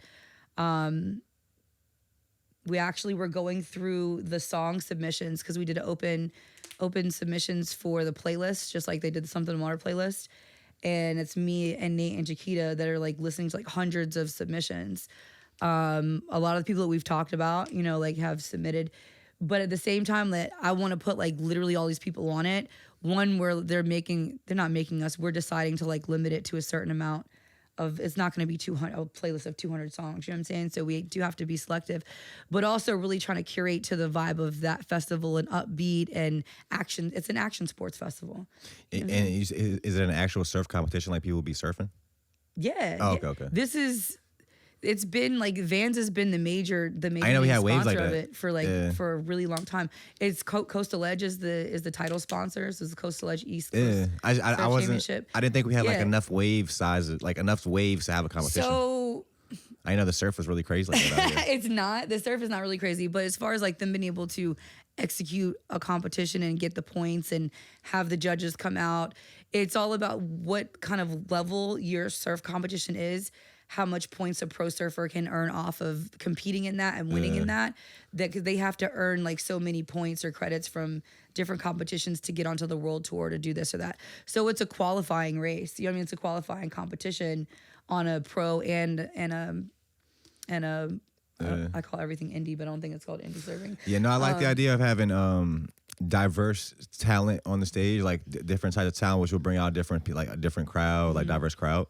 That's cool because we see. I mean, most things that go up out here is that like other stuff that's not all hip hop. You can have hip hop included, but realistically, you want to have other people to come too. So it's like you want to include a rock band or maybe like a country artist or like because we have like what's popping out here is we have like the country festivals that happen on the beach, I think every year, right? They draw a lot of people, like thousands of people. Yeah. We saw the skateboarding event recently that went up. Jackalope, that went up, thousands of people out there. So there is these certain events that figure it out and they work and they draw and the random do random music people in one way or another. They have music, but they also have something else, and it's like yeah, it can work. I'm excited to see this. What's it called? What's the surf competition called? This Coastal Edge East Coast Surf Competition, ECSE. Okay. It's It's a 4-day event. The surf competition's a whole week. It's actually only like 10 days. There's a lot of different things that are happening with that. You definitely got to come down there and check it out. Yeah, what's happening? There's volleyball, pro volleyball tournaments on the beach. I think flag football's back this year. Flag football. Yeah, we take up the whole footprint from First Street all the way up basically to 15th Street. The entire beach has got different activations and stuff happening as early as like 6 o'clock in the morning when the surf competitions start. You got skimboarding. Like you as a local, we have some local kids here that are like literally superstars in the surf community from competing and winning all of the different kind of surf competitions that we have in Virginia Beach. Yeah, we gotta look them up, Karen. Oh yeah, I can definitely tap into it. We definitely gotta get some surfers up here. I'm with it. Yeah. Like 10-year-olds that are killing it. You know what I'm saying? I don't really want to talk to a 10-year-old, but I mean, I'm not saying that. I'm just give me somebody that's over fucking 21, please.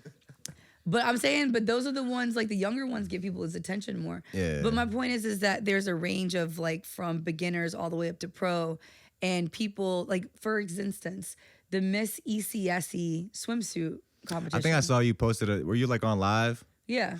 I was like, yo, where's she at? The other day out here doing a swimsuit competition on a rooftop. Oh yeah. I was like, hold on, I might pull up. I might slide on I y'all. missed it. Was it yesterday, day before yesterday? It was at Chicho's, 29th Street. We have one more. Coastal Edge is always the last one before the actual festival. And then it's like 2 or 3 days of finals. So what people don't know about that is that it's a partnership with IBT Models. So one, they bring in models. You know what I'm saying? Wait, like, is this your event? This is part of ECSE, the Coastal Edge Miss ECSE swimsuit competition, running 50, 60 years. Like there's literally like, this is a beauty pageant thing that started 50, 60 years ago. Okay. You know what I'm saying? But it's literally open to any female to Damn. to We're enter. having equality, bro. Trying to join that shit. You know, to enter. It doesn't cost to enter. Every single preliminary, there's cash prizes from $400 down to like $100. The top 4 girls all every prelim go to finals. So it's literally an opportunity for someone who's never modeled before or has never like done that sort of thing to go like make some bread and potentially get like a modeling contract, where these are the girls that go to like to beach week and bike week, and they're bartending and modeling and doing bike washes and going to Sturgis and getting paid because they're from this model, you know, representation, but also, you know, like they can go party and get paid for that shit. And you could join, you know, any one of these preliminaries. I think there's only one left now, and have a chance at immediate cash that day and go into finals. And I think it's like $5,000. I think last year the winner got $10,000, or they split up $10,000 among the top like 2 or 3 or 4 girls at finals. That's a lot of money just to go out there and be cute and be in a bathing suit and have the balls to do it. You know what I'm saying? Like, and those type of opportunities are things that I try to let the community know. Look, come over here and get on this stage, because if anybody could draw it out, it's definitely girls in bikinis. Right. Swimsuit competition, y'all pull up. Like, oh yeah, matter of fact, we there. And then the Mr. ECSC this year is a competition Oh, between. they got a mister too? Yeah. So last year was like. It's over. Last year there was a battle of the bars. The girls are coming out. But it's funny. So the Mister doesn't do like all the prelims. It's literally just like a one event thing that weekend. And last year it was the battle of the bars. So it's like different bartenders from each one of the bars that sponsored put someone in, and they're like wearing the tearaway pants and thinking that they're like Magic Mike and doing that. Come on. That kind of stuff. And they won. I think somebody won some money. But this year it's going to be all like it's all first responders, so police and fire. And we're trying to get representation from like all the different cities in the 757. What if one of them is a police officer and one of them is like a protester? That might be too political. Don't do it. I mean, no. I'm fucking We're going to stay away from that. But there are police and protesters there all the time. Things are peaceful at the oceanfront. I think a lot of people, because there have been a bunch of shootings and obviously, we've lost people. And they want to act like it's super dangerous. It's not. It's super peaceful. And it's actually like it's really growing and advancing. And these are different examples, like these festivals and Something in the Water with the community stages. Kello being able to do what he's been doing at Baja Cantina on 23rd Street. And like the places that I have stuff set up with that we're not going to talk about. We're not going to drop it yet. I'm going to drop a calendar soon of different opportunities for artists to get booked or DJs too. You know what I'm saying? Like I'm setting up different residencies. And even now, like I just have been really busy, so I haven't been doing that. But if I have, different places to be like, oh, I want a live band on Sundays. Can you book that for me? Like I get approached with this kind of stuff all the time, but it needs to be like, one, they need to have a significant budget that makes sense for me to even like spend my time to do marketing for you. But a good opportunity for a creative, that I can connect in that situation. And after doing the tour, which I will be honest with you, like it was a very expensive learning experience. It was a great experience, but it was a very expensive. Let's just say if we were just shooting for the show, that was just some expensive content. You know what I'm saying? That hopefully is going to translate into like a really good representation of our culture, our community, and what is happening through the eyes of some of our actual creatives that were on the tour, and through the interviews that I'm doing with the people in the community. I'm really excited about that. But at the same time, like I learned a lot personally about how the industry works here, how to work with people differently in this industry that I've done in other industries, because I come from music. I'm a percussionist, but I haven't been in this music industry or working with artists for the last 10 or 15 years, like Batman or Keena. Like I was in the health and wellness industry, and I had juice bars, and I was teaching dance fitness classes at 10, 15 locations a week. You know what I'm saying? Like I was doing fundraisers for local and big nonprofits. So I've been doing that, like organizational booking events. I love doing that stuff.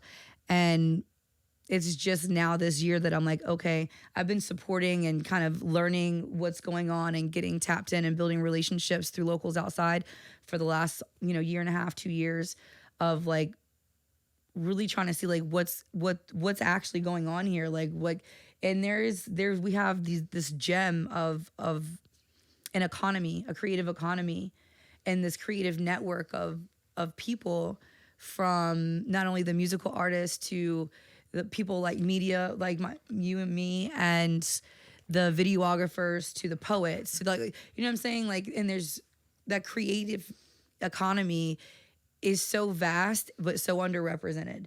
So I'm trying to find my footing, coming from a marketing background, coming from like all of my various experiences as a business owner, as a self-employed person for most of my adult life, and, always having to create or hustle and figure it out.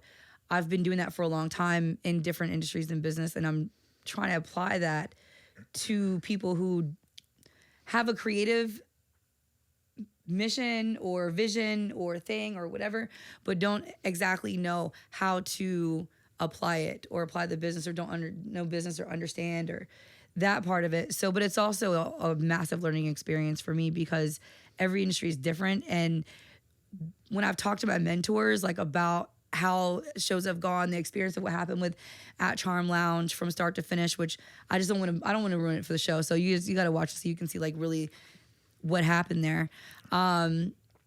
But what I've been getting back is like, yeah, it sounds like the music industry to me. You know what I'm saying? Like that person stabbed you in the back. That person was poaching your artist. This person was, like all this, like, yep, that sounds like, I was like, okay, well, hopefully I'm just, paying my dues and getting through this shit on a more truncated schedule so we can actually get to making a difference and being impactful and getting better results. Cause that's what I'm going to do, one way or another.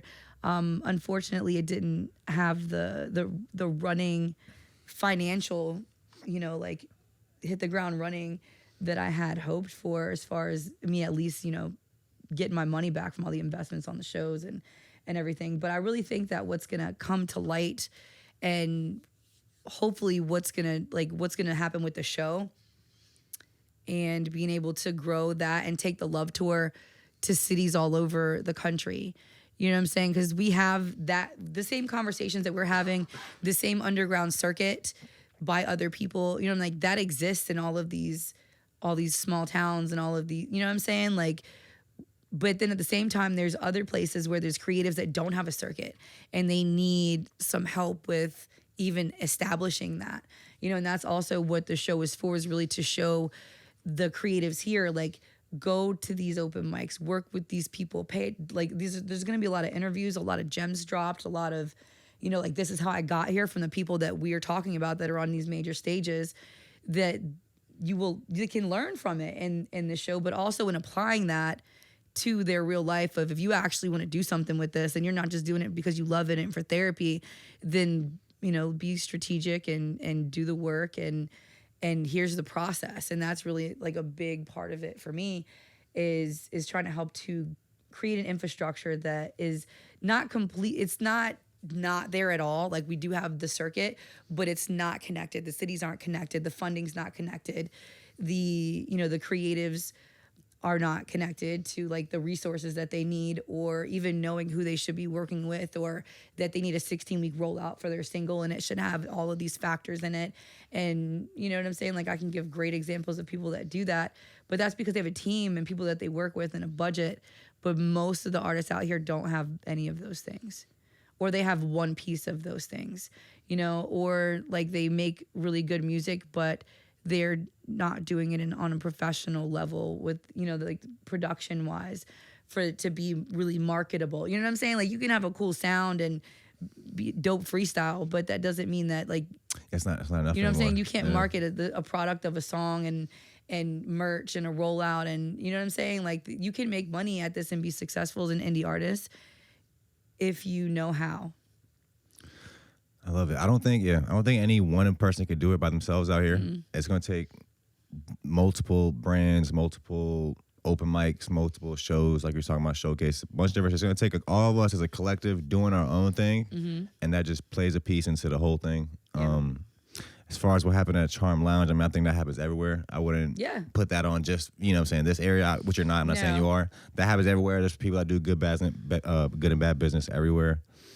Hell yeah, but I think ultimately I think this year things gonna change around here, and we see who's working, we see who's really doing it. As long as we stay at it, I think we could build something cool. What do you think has to happen for it to get from the point where we are right now? And I'm not gonna say we're treading water, because I think the progression has been consistent. But that vision of what you're saying, like, what do you think has to happen, or what we have to do? For it to be like Atlanta or some shit?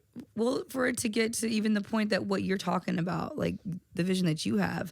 Atlanta, like, that's... Wait, which one are you talking about? With that one, it's going to take decades talking about, like, just of what I was talking about you talking about, I'm sorry, you talking about just the people, like, just interacting regular people there that don't know about us? Or what are you talking about?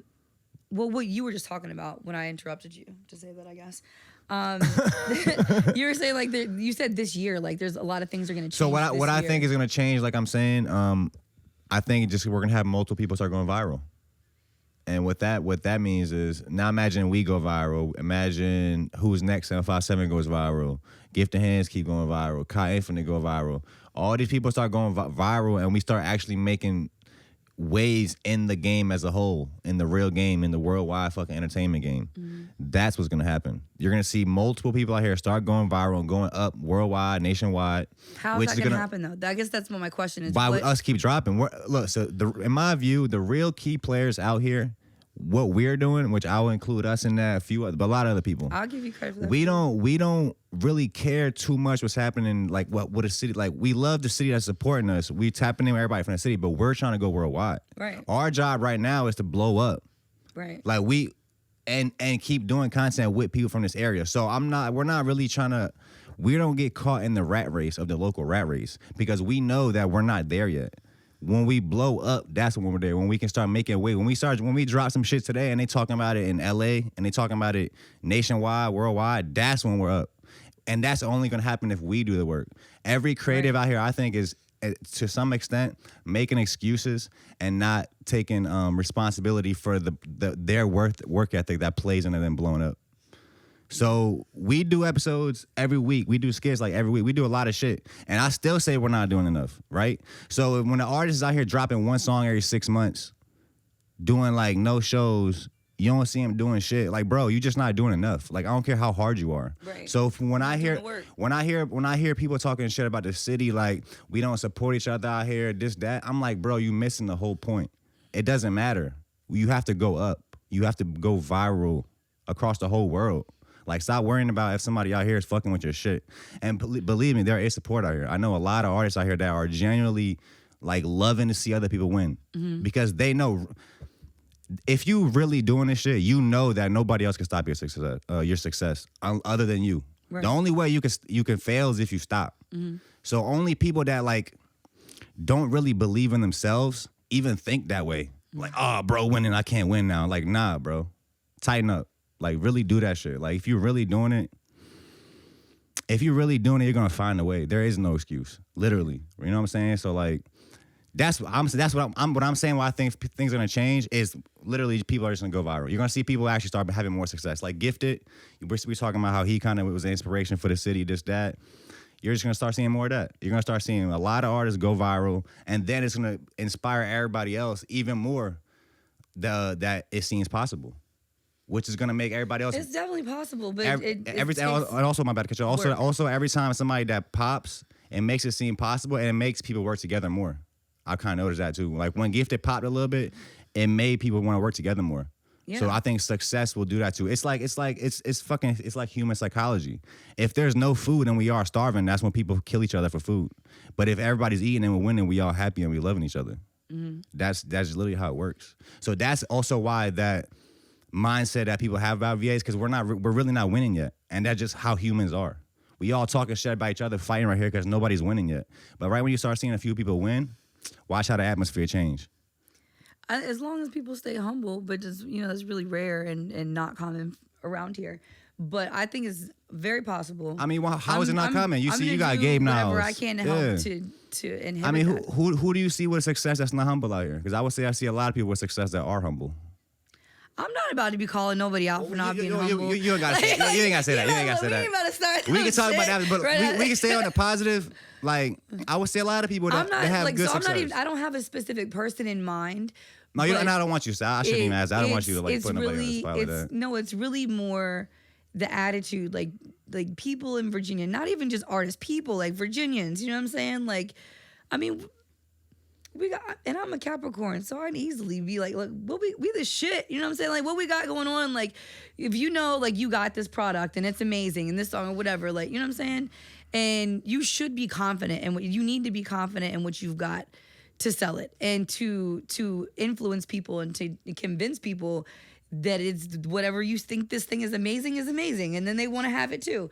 You know what I'm saying? But at the same time, when you become hard to work with, or like like people feel like, well, I need to be paid to do this thing that, no, really, like, you should be doing that thing yourself. You know what I'm saying? Because you need to do that thing so that you can get paid when you actually deserve to be paid.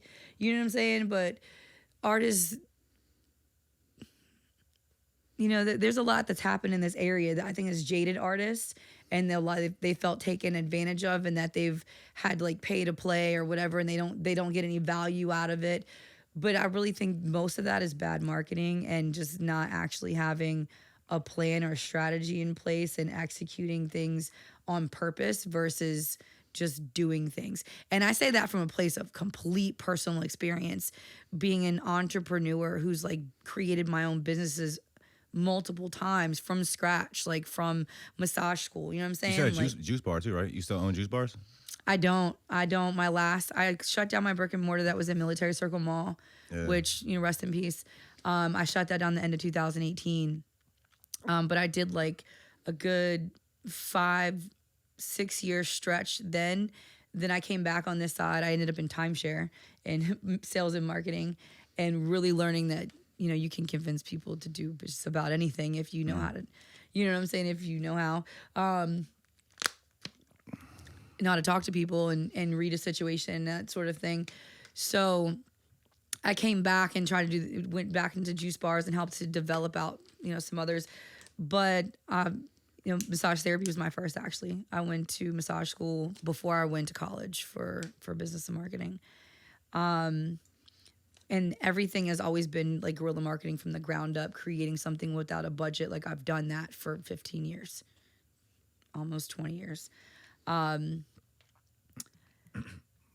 So like I get it. You know what I'm saying? Like I get it. But people, all I'm saying is just take the excuses out. There is no excuse.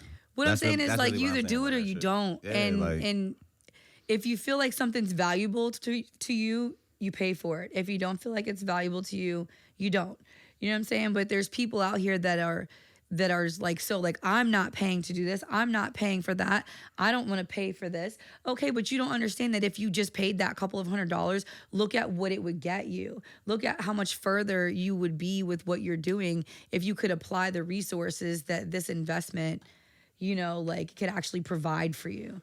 But people will be like hard-headed and be like, like I've talked to artists that literally like they wouldn't even perform unless I was paying them. No matter, I'm putting you on a TV show.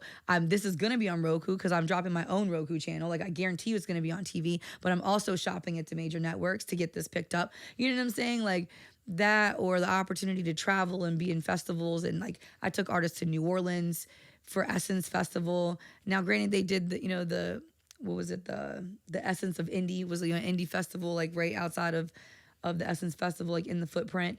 Took them to Atlanta on the way back to break up the trip. Literally, they got like interviewed on the radio, 94.7 The Link. Actually, I forget her name, DJ Rowe from Newport News. She used to have it here. She took her channel to Atlanta, and they had interviews on the radio, had their music played on the radio. Like took them into like a brunch party, like some real Atlanta, culture stuff, and smoking with Lil Scrappy and like really getting an experience as an artist. You know what I'm saying? But like people are like, well, I'm not gonna pay to go. Like it costs a lot of money to travel. You know what I'm saying? Like if you want to go on tour, like even if you're a major artist, if you're like a superstar artist, you're paying your dancers, you're paying your assistant, you're paying for everything. Like if that's your show, like these people make millions of dollars because they understand that they have to invest millions of dollars to produce this show and then sell millions of tickets at hundreds of dollars a pop to be able to make that money. But you have to actually do it. You have to create it. You have to pay for it. You have to hire the people. You have to rent the car. You have to drive there. You have to sleep on the bus when you're driving overnight, because if you want to sleep in a hotel every night, one, that's really expensive, and two, now you're traveling during the day, you're not working, you're not connecting with people. You know what I'm saying? Like it's grunt work to get to that place in any industry. And I've done it in other industries. Now I'm doing it, with this music industry. And really through this tour, I was trying to find artists who are ready for that, who are really here, like ready to like work and understand that like I'll work with you. Like I'm financing artists on them paying for stuff that I haven't made a penny off of any of the artists I've worked with. I'm literally in debt a lot. I'm not in debt, but I paid for things that, I didn't make any money off of this tour, is what I'm getting at. But I make sure that the artists got, recaps, or they're getting, like a private one-on-one with Scott Morris, is the creator of Day Summit, who I'm working with him right now, booking Day Summit Dallas next month. He's done Day Summit New York for 6 years. He, has his own label and booking agency and does A&R for Atlantic. And and Rock Nation and works with, you know, like the quality control DJs and all of that. And to have access to people like that, like when Capri brought Windy Day, you know what I'm saying? You know, that event that Emily did in Portsmouth, she brought Windy Day. She's been in the music industry. So. Yeah, I think you know, it was at the beginning of the summer, and it was free, and you come and speak, and you hear this. That same type of person, like that, well, maybe not in the business that long, but those types of resources, like literally one-on-one at the car, where he could easily charge, you know, like a travel fee and lodging and airfare and a speaking fee to come and say, do a TED talk and say the same things that these artists got to hear, standing with this, you know, this person who came to this show specifically just to hear and see the artist that I brought to Louisiana. You know what I'm saying? Didn't watch any other artists this entire show, only came for the block, and actually went to the DJ and asked him to stop putting other artists in between my artists because he was trying to get out of here. You know what I'm saying? Like, and actually got him to, like, I was trying to get them to do a set together. And, you know, DJs are going to do what they want to do, and they want to throw a guitarist for 20 minutes in the middle. You know what I'm saying? Of like, it was interesting. But there's a lot of resources and a lot of opportunity for people who are willing to put in the work, who have the time to do it, have the budget and the funding to do it. And it doesn't mean that you have to have $1 million or $500,000, which is what Lil Baby spent before he ever got known. You know, he sold his house, everything, $500,000 he put in to himself before he made any money off of music. And now, look, you know what I'm saying? Like, so the people that get to that level, like, they have really invested or had backers or had whatever, or, you know, or maybe they got lucky and went viral on TikTok, and, you know, that it went a different way, because this day and age, you can do it that way too. But either way, like, you got to do the work, you got to have the budget, you got to have the time. And you got to be, like, driven and committed enough that all the bullshit that you're going to go through, that you just go through it and you push through it, because you're going to get one step closer to there. You know, and it was like, I just saw something, I think it was LL Cool J or somebody like that, was basically like, or Method Man, it was like, if you can't go 5 years without taking a penny from your business, 1 penny, and continuing to live and invest in your business for 5 years. Don't even start it. Don't even do it. Because, like, and I've been there, and I didn't have enough money to make it 5 years. I've had businesses that I shut down and closed and lost, you know, like tens of thousands of dollars on that I invested, or, you know, like a lot of money, because I didn't have 5 years. You know what I'm saying? Like, I did in the juicing industry, but I wasn't in my own company. I was moving around a little bit there. But the point is that, like, it's hard. It takes time. It takes time. Not everybody's gonna make it. It's not for everybody. But if the ones who can do it, do it. If I keep doing what I'm trying to do, if you keep doing what you're doing, if these key people keep doing that, it is very possible for what you're saying to happen. But it's not gonna be a lot of people, because a lot of people can't check those boxes off. You know what I'm saying? And keep doing it over and over and over again, year after year. That's the reality. It's not gonna. There's how many millions of people that want to be kids that want to be in the NBA. How many people actually go? I mean, you know what I'm saying. So the reality is not everybody is gonna get to that level, but enough people can get to that level to where we can create a scene, and we can inspire the next generation to come in, and they can build on it, and the other people can build on it. It could be the spark or whatever. Yeah. And also just on just going through that grind process to get there. I think that's important, because, like, you touched on, like, TikTok and shit. Like, yeah, you can get that quick win, but usually when you get those, like, it can be like an accident or a fluke, or like, and so when it happens, you're not ready for it, yeah, and you won't be able to sustain it, right? So that's what it is with that. And you say, so you're like 1.5 years in, 2 years to the music thing, right, out here, or period? I would say because what I was doing with Locals Outside, like, I was doing for at least another year before that, just with a different Instagram, as far as, like, supporting local and, like, so, like, 3 years into music. I would say, as far as supporting, actively doing business in, actively trying to adding what you can to the scene. It's been a couple years. Couple years. Yeah. So you're fresh to it. You're still new to it. It makes sense that you say you've had these other kind of executive positions or running other businesses. I kind of get that sense just talking to you or whatever. I feel like we were all over the place on this. I feel like there were some cool gems in here. Plenty of editing to do. No, we're not gonna do any edits. No, we do it straight through. Oh, I love it. Hell yeah, that might be a fire spot to leave him at. I'm excited to see the show you guys working on, the tour, the show, all that, the documentary. Like I said, I do see you doing some cool stuff behind the scenes, like in the city. I think you can be like a key person out here, so I'm excited to see what you do with it. And yeah, anything else you want to touch on and say? Follow Locals Outside. Follow experience.local, no E, so XPERIENCE.local. And follow L.U.V.fest.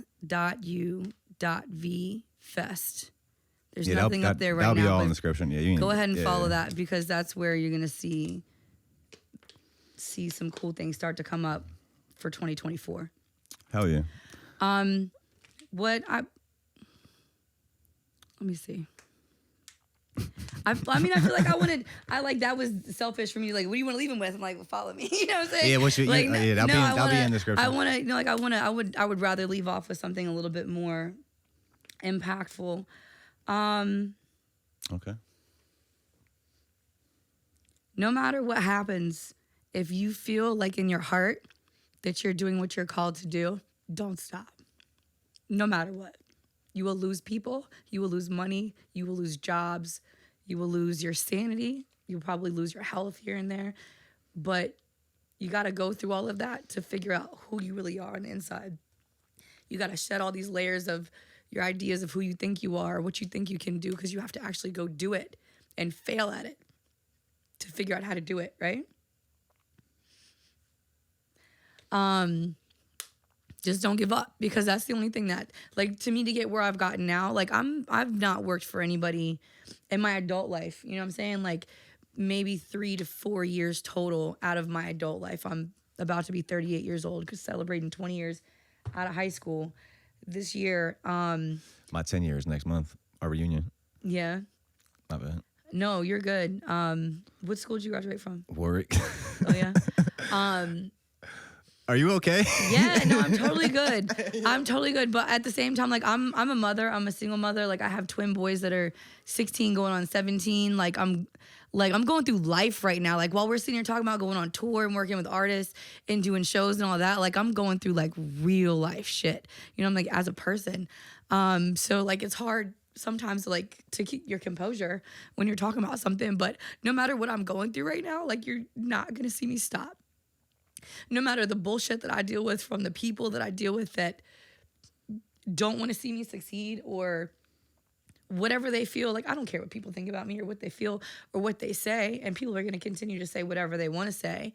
But I'm not going to stop. And I know that by the time I'm dead, what I leave behind is going to be something that's so much greater than anything that those people could have ever said or thought or misconstrued or whatever. So, like, you have to just not ever stop, for real.